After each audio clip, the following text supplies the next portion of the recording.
All right, folks, hello and welcome back to online English class. Hope you guys are doing well today. Today we're going to be working on OTN 7, analyzing part 3, chapters 1 through 3, continuing our work on that. All right, before we do that, let's quickly run back through the top of the week announcements. First and foremost, make sure you are keeping up with your discussion grade procedure on a daily basis.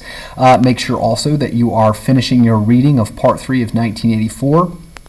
Throughout the course of the week so that you're ready to send your email reading check confirmation of that by next Monday, and also that you are completing your OTNs as we complete them in class. All right. Contextualizing all of this is your work on the quarter 4 essay, which we do anytime from May 18th to May 22nd. All right. We'll be turning our attention specifically to that assignment after we complete our Unit 6 test and our studies on the novel 1984. Okay. But before that, we are going to continue to offer our undivided attention to analyzing the fascinating novel 1984. Okay, so let's turn back to OTN 7 without any further to do. All right, so we've already completed our SQ3R, which gave us a general sense of what happens in this section of text. All right, and then we began our analysis of how this selection of text, this selection of key passages, continues to characterize the significance of Winston's rebellion against the totalitarian control of the party, and also to continue to illustrate the nature of the dystopian environment in which Winston lives. Okay,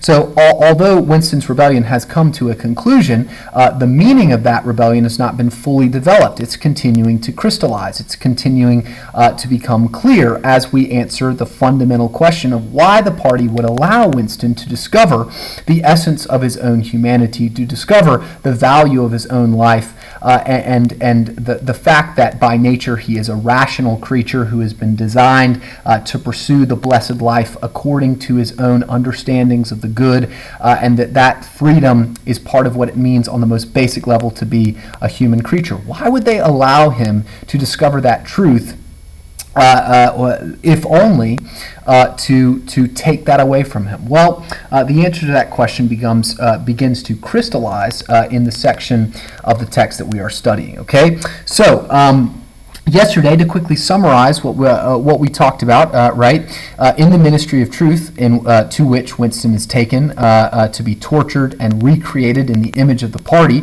it is described as a place where there is no darkness. Okay, this kind of heavenly atmosphere that's timeless, a place where Winston is going to discover the kind of transcendent or eternal truths that his soul wants to discover. And his interactions with his chief tormentor, his chief torturer, who is described as a kind of doctor or a teacher or a priest, this person who promises to make Winston perfect. Okay, why does the party frame his torture, his torment, as the process of redemption? Well, because, they are using Winston's inherent human desire to be realigned with his essence, all right, and in that sense, experience a kind of heavenly existence in which he lives in accordance with his essence. All right, so think about the Christian doctrine of salvation. What at its core occurs when an individual is saved from their sins? Well, on the most basic level, right, the individual, the person, has this uneasy conscience, right, this sense that they are not as they ought to be. They look around their world and they reckon with the fact that it's not as it ought to be, and I am not as I ought to be. And from that very basic human understanding, which only the mentally ill, right, only the narcissist, the psychopath, the sociopath, there's a reason why only the mentally ill are not capable of reckoning with the fact that they are not as they ought to be. Okay, from this very basic understanding that you are not as you ought to be, okay, you are drawn into relationship with this Savior, Jesus, who acts as a justifier, right, a representative of yours, who paid your penalty and realigns you with your created essence. Okay, puts you back in right relationship with the God that you were made to know. All right, and in that sense, the process of redemption realigns or justifies the person with their purpose, their created essence. Okay, now, the sort of redemption process, or the attempt for the human person to realign themselves with their essence and to salve or solve that uneasy conscience, is not just something that is true in the Christian tradition. Rather, it's something that iterates itself. It expresses itself all throughout human history. Why? Because it's a part of human nature. It's a part of your essence. It's a part of the human essence, this sense that everything is not as it ought to be with me. And so we make sacrifices to the pagan gods. Why? To justify ourselves to them, to appease their wrath, to reconcile ourselves with that which we were made to do or responsible to do, right? Why do we pursue social justice relentlessly in our communities? Okay, for the humanist, right, or for the socially conscious individual, because there is this indwelling sense that things are not as they ought to be, that I am not as I ought to be, so I ought to democratize my privilege. All of these impulses, both ancient and modern, okay, and medieval, all throughout the course of human history, have been this attempt, this very essential human attempt to reconcile ourselves with our essence, this sense that the man, the person, is not as he ought to be. Winston, all right, as he is brought to the ministry of love to have his soul destroyed, the soul that he discovered in parts 1 and 2, to have that soul destroyed, the party frames the destruction of Winston's soul as the salvation of Winston's soul. Okay? Why? Because the party understands that Winston has an essential, basic human impulse to desire redemption. By framing his torture and destruction as the process of redemption, the party enlists Winston's most basic human desires in Winston's own destruction and oppression. Okay? The party gives to Winston this desire for redemption, to recreate them in him in their image. Conquering not only the physical person, okay, not just what the person does, but what the person is in his spiritual essence. This is communicated for us in pages 253 through 255, which we're not going to analyze in a great deal of detail, but I just want to draw your attention to really quick, where O'Brien says very concisely and powerfully, all right, the party is not interested so much in telling you what thou shalt do, all right, or what thou shalt not do, but rather by defining what thou art.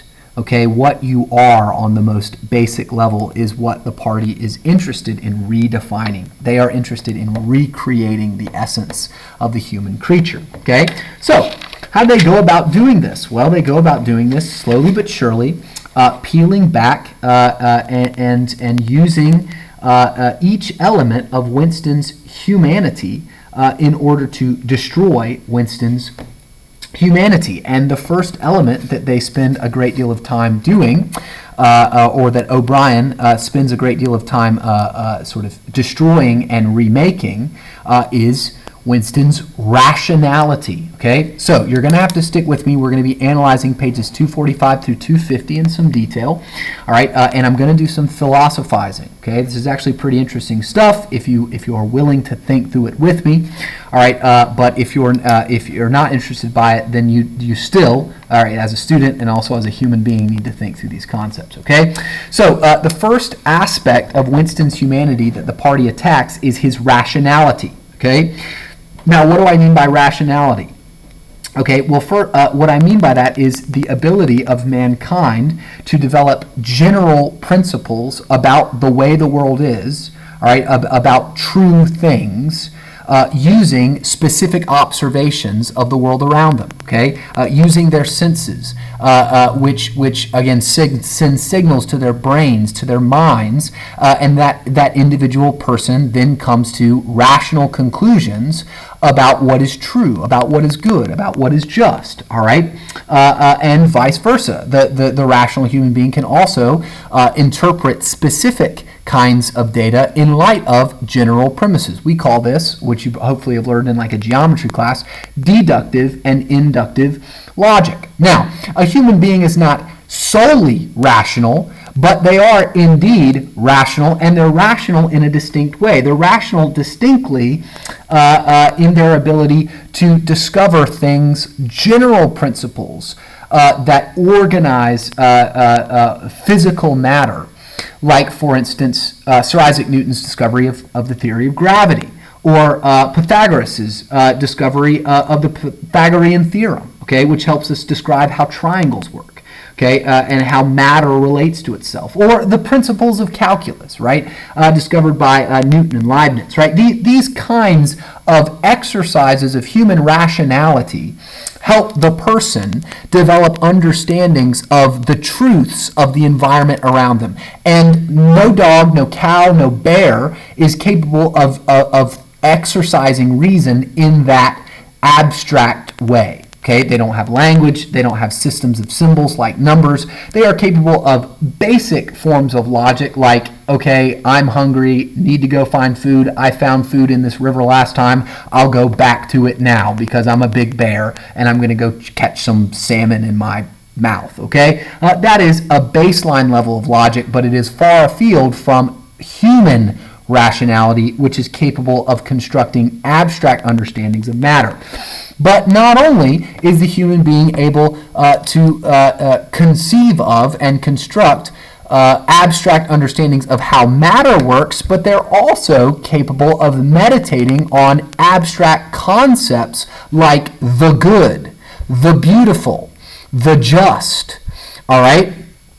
In other words, right, they would start with this conception, like, for instance, the line of reasoning at the basis of the entire United States government. Mankind, all men, are created with certain inalienable rights to life, liberty, and the pursuit of happiness. That's self-evident to us. We believe that that is true. And so, therefore, the government should be structured in order to protect those rights. And when it doesn't protect those rights in a long train of abuses over and over again, then it needs to be altered and abolished. The British government is not protecting our most basic human rights for representation in our government, and therefore we should alter and abolish it. Ready, guys? Let's do it. Declaration of Independence. And the American Revolution. That is an exercise in human rationality that starts with general premises and draws conclusions about how to live, how to structure society, what is right to do, what we have the right to do in light of those premises. That is an exercise in human rationality. Okay? Now, what this does not mean significantly, all right, is that the person is always right about what they perceive, okay? But it does mean, to affirm that a human being is rational, it is to say, to a certain extent, that the individual's senses of the world around them, listen carefully, stick with me, the individual's senses of the world around them is, to a certain extent, reliable. That we can know that 2 + 2 = 4, that is an objective fact, and we can build bridges in light of this fact and drive over them with confidence because we know that that is true. All right, we can rebel against the English and believe that what we are doing is right and righteous in an unequivocal way because we have these notions of the good and we believe them to be true, and so we will pursue actions, a course of action that is in alignment with that truth, okay? So, in other words, a person can be right about a person's senses of the objective of the world can be true. It can go into your brain and you can understand it rightly. Now, just because you can be right doesn't mean that you're always right. All right, it doesn't mean that your rationality can understand everything. In fact, more often than not, you probably are wrong. You probably don't have access to all of the information that you would need in order to come to a true conclusion. But, all right, but you can exercise your reason as best as you can to pursue truth as best as you understand it. And then the freedom to live in light of those understandings is what we call freedom, all right? It's both intellectual, it's an intellectual freedom, the freedom to say that 2 + 2 = 4 and to believe that that is true and know that is true. The freedom to say that all men are created equal with inalienable rights to life, liberty, and the pursuit of happiness. The freedom to say that that is true and then live insofar as it is true, to make choices like it's true. That's called freedom, okay? And that intellectual freedom inevitably leads to a couple things. Number one, making records of our thinking, which shares our knowledge. Okay, so when you go to school, you don't have to discover math for yourself, or else we'd all be screwed. You get to stand on the shoulders of mathematical giants like Newton and Pythagoras and others, right? You don't have to discover it for yourself. There are records of it, and you can expose yourself to those records. You can learn those records and master objectively true descriptions of the way the physical universe has been organized. Much in the same way, you can read philosophy. You can read novels. Okay, you can stand on the shoulders of giants and share in their rationality to build your own rational understanding. So it leads to sharing, all right, through records. And secondly, all right, it leads to this inevitable process of when we build understandings of the good and the true and the just, all right, we start the process of externalizing those understandings. That is also rational, because if it is indeed good, then as opposed to say bad, if it is indeed just as opposed to say unjust, or true as opposed to say untrue, or beautiful as opposed to ugly and horrifying, then they ought to be present in our external world. Okay, so in other words, intellectual freedom, as summarized by Winston at the end of part 1, intellectual freedom inevitably leads to what? External freedom. Okay, intellectual freedom leads to a society, a community that is free to pursue their notions of the good, the true, and the just. Now, the party cannot allow this kind of freedom to exist. It must destroy Winston's rationality, and by extension, all men's rationality. No man can be rational, can trust the integrity of his own senses, his own engagement with objective reality. Okay? So how does the party destroy Winston's rationality? Well, ironically, ready? By using their own twisted form of philosophy, by using their own twisted kind of rationality, right? What's the first thing, what does O'Brien do? He talks to Winston. He reasons with Winston, and in doing so, enlists Winston's reason in the process of building Winston's mind into an irrational, inhumane kind of mind in the image of the party, a mind that is capable of double thinking, a mind that asserts the most basic and irrational principle that the party is in control of reality. Okay, that is irrational. Okay, if there is any entity in control of reality, it would have to be one outside of that reality, like a god. Okay, or like the forces of nature themselves.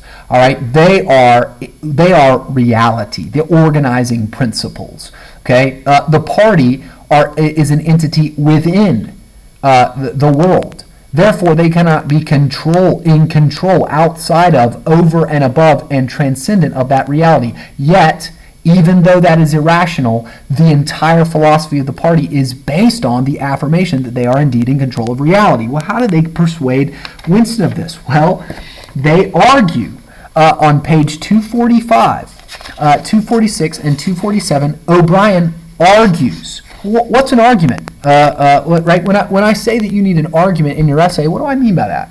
I mean you need. I am asking you to enter into a rational discourse. In which, right, you try to establish the truth of a certain assertion, right, by using reason. Right? So O'Brien here is using rational argumentation, and which we would kind of call philosophizing, right? He's using rational argumentation and careful thinking about the nature of reality and the nature of Winston's rationality, okay, in order to destroy rational thinking. Okay, do we get that? Great. Okay, so what does O'Brien argue, right? Well, essentially, he argues that Winston's problem is that Winston believes that he is rational, that he is capable of accurately apprehending reality. Okay, so he asked them about the war with East Asia. He says, have we always been at war with East Asia? And he says, give me the truth, your truth. Don't lie to me just to avoid pain, or else I'll torture you more. Okay, O'Brien always knows when Winston is lying. Okay, and Winston says, I remember that only a week before I was arrested, we were not at war with East Asia at all. We haven't always been at war with East Asia. Well, that defies the reality of the party's assertions and all the records that he helped rewrite after Hate Week or in the midst of Hate Week. Okay, so that defies the party's reality. So either Winston is right and the party is wrong, or the party is right and Winston is wrong. Somebody's insane here. Okay, O'Brien then offers another example. Remember that time whenever you held what you thought to be documentary proof that the party had lied and falsified accounts? Remember that Jones, Aronson, and Rutherford article that was discussed earlier in the novel? And Winston goes, oh my gosh, it's real, it exists. And O'Brien says, no, it doesn't. Okay? He takes that slip of paper and he drops it into a memory hole and he obliterates it. All right? Winston says, well, you know that exists. O'Brien says, how do you know that exists? Right? He says, well, it exists in my memory. I saw it in your hand. It was just in your hand. This is just basic rational thinking, right? It was there, now it's not, but just because it's not there anymore doesn't mean that it isn't true, right? But O'Brien reasons, right? You seem to be thinking, right? You seem to be asserting that the past has a kind of real existence. All right? Does the past go into a room after it comes to pass and it continues to exist in a concrete way where you can go and experience it and hold it? Can you hold the past in your hands? Well, no. You're always holding the present. Okay? Even if you hold an object that existed in the past, you're still engaging with it in the present. All right? Any past event exists only in two places. Ready? The memory and in records. Well, the argument's pretty simple from here. The party controls its citizens' memories. Anyone who refuses to remember the narrative that the party has constructed is what? Brought to the ministry of love, brainwashed, perfected, and destroyed. And the party controls all records. O'Brien deduces using reason, therefore, the party is in control of the past. Right? The party can remake the past according to its present needs. Okay? Truth is what the party says is true because the party is in control of the present. Okay? O'Brien says, do not delude yourself. Don't be insane and persuade yourself that your observations of the world around you can be trusted. Okay? You need to, he says, humble yourself, express some self-discipline, and allow yourself to believe that the party is in control of reality. In this way, O'Brien uses Winston's rationality, right? He uses rationality to destroy Winston's most basic belief, a most basic understanding of himself as a rational creature who can use his senses to develop true understandings of the good, the true, and the just. Okay? This is an argument that leads to an insane conclusion. All right? Also, right, embedded in the scene, all right, stick with me just for a little bit longer, right, is a sort of a more fundamental logic, right, where when Winston uses reason to make reasonable statements, what happens to him? He gets tortured. Pain is inflicted on him. When Winston submits his mind to the unreasonable premises of the party's philosophy, what happens to him? He is not tortured. There's a kind of fundamental logic, right, that O'Brien is using to destroy Winston's fundamental logic. It is logical for a human being to avoid pain and suffering. All right? That is very simply, on the most basic level, what we use our senses to help us avoid, right? We don't walk off the edge of a cliff because it will lead to pain and suffering and maybe death, right? Well, it's a pretty rational kind of decision. Here, O'Brien punishes Winston for rational thinking and rewards Winston for irrational thinking using the kind of fundamental logic of pain. Okay? Once again, using logic, reason, rationality to destroy Winston's logic, reason, rationality. Okay? So, ultimately, right, what is the party doing here? Well, they are using one of Winston's most basic human attributes to overcome, to conquer that attribute and redesign it, redesign the mind from an essentially human mind, as it was created to do, into a mind created in the image of the party as a perfect, orthodox party member, to redeem Winston's mind, all right, by destroying Winston's mind. Okay, so increasingly disturbing information here that helps crystallize some of what it means to be a human and some of what it means to be evil, right? To treat a human being in a way that is deeply dehumanizing and wrong. Okay, have an excellent day.